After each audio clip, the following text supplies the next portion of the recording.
everybody, and welcome back to another educational bird video to teach you how to care better for your birds. So today we're going to be discussing the different life stages that parrots will go through.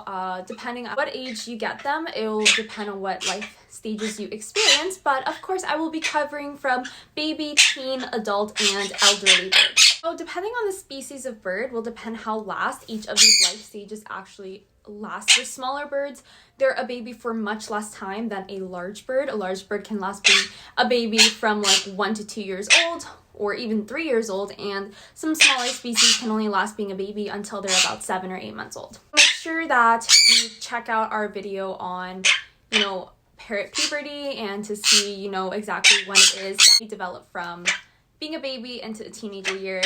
But in general, just make sure to do your research to know at what age they transition from different life stages, as I'll just be talking in general and not actually specifying each species and the specific age. There's kind of like a division between the baby stage. There is a pre-weaned baby stage and then a fully weaned baby stage. So the pre-weaned baby stage is when baby parrots are still being formula fed. So these are parrots that are like usually very recently hatched, and depending on what the species is, they will be weaned at different stages. So I know for most medium-sized birds, they get fully weaned off from formula at 4 months old. Of course, do check again, and usually a breeder or a seller should never be selling to you a bird that is not fully weaned off of formula, because most people don't know how to properly formula feed their bird, and this can lead to a lot of issues. So as they're being formula fed, they're very dependent on you.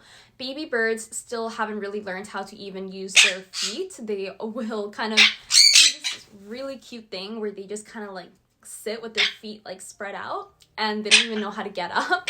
So basically, like newborn baby, they will need you to help them around with everything, moving around places, and they also really seek warmth and comfort, just like a baby. So when Mango was a baby, we had her either constantly in our hands, cradling her, or when she wanted to sleep, we wrapped her in one of our shirts straight out of like the dryer, so it was very warm. Babies just tend to get cold much quicker than maybe an adult, and they do need a lot of warmth and covering. Hi, Mango. So I do find that at this stage, they are so dependent because they can't climb, they can't walk, they can't fly, they can't eat by themselves, they can't drink by themselves. Just like a newborn baby, they literally need you to help them with everything. So having a pre-weaned parrot is like having a newborn child, and you are basically going to be at home bottle feeding them all the time. Might as well take like a paternal leave or a maternity leave, whatever it's called, for your newborn baby parrots, because that is what I did. So after this stage, when they get fully weaned off of formula and they start independently eating pellets and drinking water and eating their vegetables, they start to learn to fly, to walk. Think of this kind of like their toddler stage at this point. So when they're at this stage, they're going to start to be curious and exploring things, and they're going to start to get kind of bitey about things. And because they're babies, their bite is not really going to hurt. They haven't developed enough strength in their beaks to actually do any harm. So it is a good idea to start teaching them from this age that it's not okay to bite, because if you allow them to start, just biting your finger, even though it doesn't hurt, they're going to think that it's okay. And when they actually do develop the strength of the beak and then you start scolding them, they're going to get really confused on why this was okay before and not anymore, because they're not going to really realize that change of strength that they have, but you will. At this age, it's very common for them to start chewing on furniture, on, edges of just things, and they're going to start destroying stuff because they're going to be wanting to use their beak.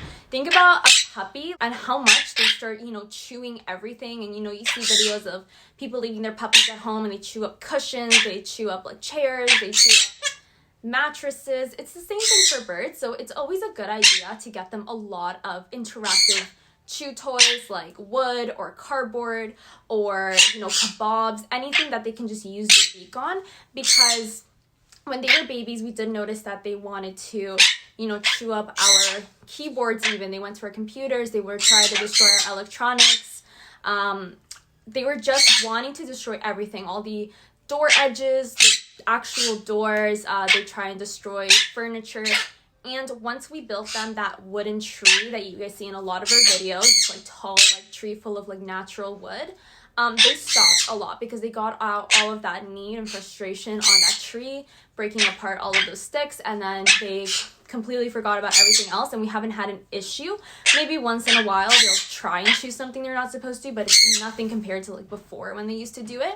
So it was definitely a huge improvement. So it definitely helps out a lot for them to have something that's theirs, made out of like natural wood that they can just chew, because this is a natural process for them to be using their beak a lot when they're babies and just chew up a lot of things. Again, when they are babies, if you did the right thing and didn't clip their wings, or if you did get them with their wings clipped, either way, do teach them to fly. You're going to need to give them the chance to fly from babies, and you're gonna have to kind of act like a parent in teaching them to fly. So, you know, it's not just they're born knowing how to fly, because no creature is born knowing how to do anything. They're taught to walk, they're taught to run, they're taught to fly, they're taught to swim. You know, if you see any newborn videos, they always get help from their parents. So when your bird starts to want to try and use their wings out and they try and fly around, help them out, you know? Close up windows, or teach them what a window is first, or glass. Make sure that, you know, when they're babies, they fly really slow. Like, you can catch up to them really easily or just hover around them. So it's really easy when they're learning to fly, just kind of be like this as they're flying, so you can just kind of catch them before they crash into anything, because they're really slow. They're just learning. So it's really easy for you to cushion them or catch their falls, or just let them make mistakes to learn. There's really no way as a baby that they can fly so fast and hard that they can break something or severely injure themselves. Maybe a bruise, maybe a scratch might happen, hopefully not, but it occurs. And even in the wild, you know, they throw themselves out of nests, they crash onto the ground, and they pick themselves up and learn. So you guys gotta give them that chance to learn and be with them and teach them. So don't expect them to just figure out how to fly if you don't give them that opportunity and you're with them step by step. So yes, having a bird goes through all the stages of like an actual baby human, you know, from newborn baby and crying and everything, and then, you know, to teaching them how to walk. You also want to take the opportunity when they are in the toddler stage to introduce them to good habits. So they do learn very easily when they're babies to start picking them up on pellets, on vegetables, on a healthy diet. It's much harder later in life to switch them over in their diet, so make sure that you are starting them off properly. And then comes the next life stage, which is the puberty teenager stage, which is the hardest stage to deal with when you own a parrot. Again, this occurs in different, you know, ages for depending the species of bird. For all of my birds who are medium-sized birds, it occurs from age 1 to 2. It lasts about a year, and this time is actually the time where most birds get rehomed and given up on, because they become very difficult, but people haven't done their research to understand that this is natural for them, and it lasts a year, and you just have to be patient. And sadly, it is a lack of people's, you know, knowledge and research that they expect when they're a baby to stay with that attitude their whole life, and not understanding that birds are very complex and moody creatures. Hi, Kiwi. He just crashed into the camera. Hi, baby. They're complex and moody creatures who go through hormonal changes, and they get angsty and they get complicated, and, you know, they're going through a lot of changes. They're going through their first molt, they're going through their first, you know, hormonal change, they're going through their first, you know, nesting season, and they're going through a lot. So this is not only a difficult time for them, but as well for you as a bird owner. And because a lot of people don't understand this, and they didn't research enough to expect it, they think that, you know, their sweet little baby bird suddenly hates them and they're impossible to deal with, so they do get rehomed, very sadly. So please do understand that this is a natural stage. It does not last forever. Some bird species are worse than others, like Quaker parrots do a complete 180 change, and yes, their personality might actually stay like that. Some species, like sun conures, you know, they might get a little angsty for that year, but then they calm down again. And as well, it just depends on their personality. You know, Luca, we didn't have him during his puberty, but I'm sure he was just like Kiwi during his puberty, but now he's a sweet boy. Kiwi was terrible during his puberty. He would purposely fly up to us, attack us, bite us really, really hard every single day. It was a lot to deal with. For Mango, she's currently in her puberty. She's, I think, halfway through. So usually the first half is the hardest, second half it's a little easier. For her, she's just, you know, rebellious. She, you know, doesn't listen to anyone. Well, now she's better, but like at the beginning of her puberty, you would tell her, hey, Mango, come here. And she was usually very obedient. Now she's again very obedient, but during those first 6 months, she was like, deal with it. Like, what are you gonna do about it? I'm my own boss kind of thing. So just pretend like you're dealing with a teenager pretty much. Just, they want to do their own thing. They want their independence. They're sassy. One day they're, you know, they're always mad at you for whatever reason. So like I say, it's normal. Just please be patient with them. Please be loving with them. Understand that it's hard on them just as much as it's hard on you. You did, you know, kind of sign up for this same way. Like if you had a baby, most kids when they turn into teenagers are very difficult and rebellious, most of them. And that doesn't mean that you just, you know, sign them up for adoption because, you know, you're like, oh my god, why do I have to deal with this? It means you love them either way because you decide to have that child, just like you decide to have that parrot, and while they're going through their angsty teenager stage, you love them through it, and then you'll get through it together. The next is just their adult stage, which is after they finish their puberty, they do become official adults. So during these stages, you just have seasonal issues, which is nesting season, which usually occurs twice a year. During the spring is one of their big nesting seasons. They become hormonal again. They're looking for a mate. They can get very aggressive. They want to, you know, make a nest somewhere, look for somewhere dark. They can get bitey because of this, moody because of this, and it can be a lot. They'll start screaming a lot, biting things, and then this just lasts for like about a month or two during spring. Then it occurs again around beginning of fall for a few weeks, maybe to a month. They'll go through another nesting season. As well, during this, they'll also have, you know, about 1 or 2 molts a year, like big molts, where they are dropping, you know, a lot of feathers and growing in new ones. And this can make them frustrated too, because growing in all those feathers can become very like uncomfortable for them and can make them a little bit more moody and aggressive. So it does help to give them an extra supplement of calcium and protein to help them grow in those feathers. As well, with their puberty stage, they do have their first molt. I forgot to say this. And again, this is on top of all the angsty hormonal changes. Their first molts can be very uncomfortable as well, and they will be dropping feathers, and again, it doesn't help to add to the aggression that they're already feeling with all of these hormonal changes. During the adult stage, they will have their, you know, personalities already fully developed. They'll have good days and bad days, just like people. Like I said, birds have very complex emotions. So they'll have days where they wake up and they're like, I'm not in the mood to be touched, I'm not in the mood to interact, I just kind of want to sleep all day. That's okay. Learn to respect it. They want their space. Other days they'll be like, hey, I want to cuddle, I want attention. And then other days they might wake up and they're like, I'm gonna scream all day because I feel like it. So birds are very moody. They change their mood every single day, and you have to be ready to adapt to it and just respect it. Don't expect a bird to be some like a dog that you can just cuddle and love every single day, because they'll be one day very bitey, like, hey, get away from me, and then other days they'll be like, hey, I just want your attention. You know, it's like I say, just don't expect them to stay in the same mood every single day. Every single day is going to be a new mood, and it's very important for this reason to read their body language, understand your bird. You will learn to understand your bird like just by looking at them. You just know what mood they're in. So it's just something that you learn yourself, because nobody can really teach you this. You can teach general body language. He's making fun of me. But nobody can teach you to read your bird in specific, because each bird is unique and individual to how they express themselves.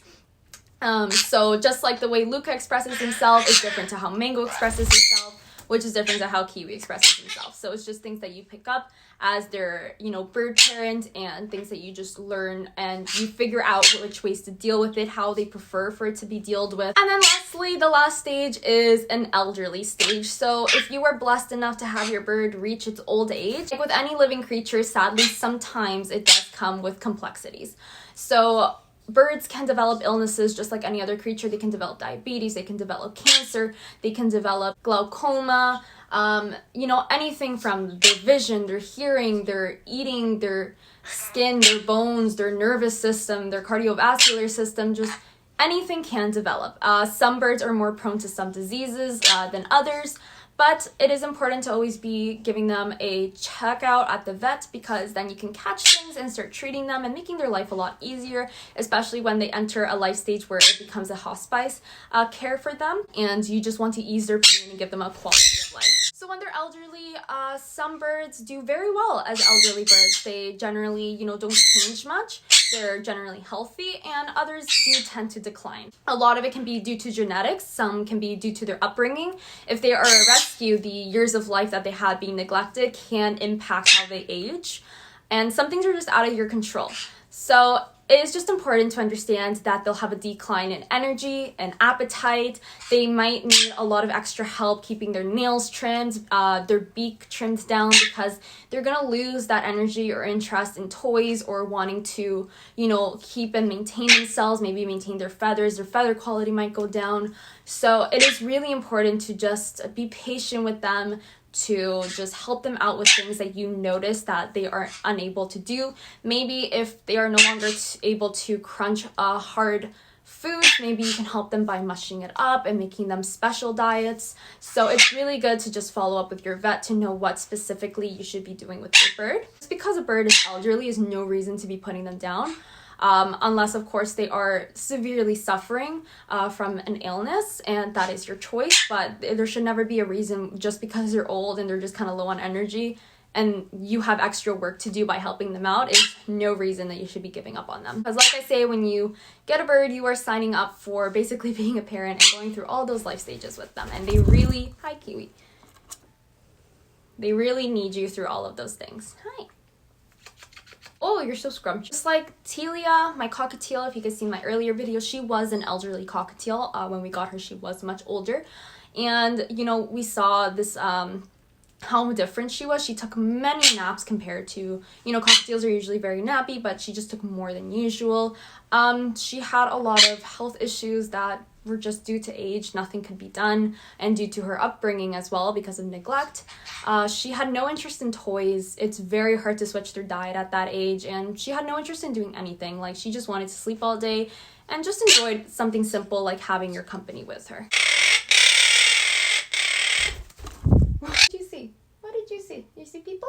Yeah, I hope that helped to kind of break down just a very generalized version of the different life stages that you should be expecting. No matter what age you got your bird at, either way, it's very good to understand these different life stages and just have a full understanding of avian care, because when you do have a bird, you do learn a lot, and it's so good to have extra knowledge, extra research, just to keep in mind for any issue. Make sure you guys are aware what age your bird enters each life stage depending on their species, and so that you have a good time frame and understanding of why they're acting in certain ways. I really hoped this helped to clear up a lot of things, because I knew a lot of people will message me saying, oh, my bird started acting this way all of a sudden, and I'll ask how old are they, and they tell me this age, and I'm like, oh, well, they've entered puberty, that's why they're acting that way.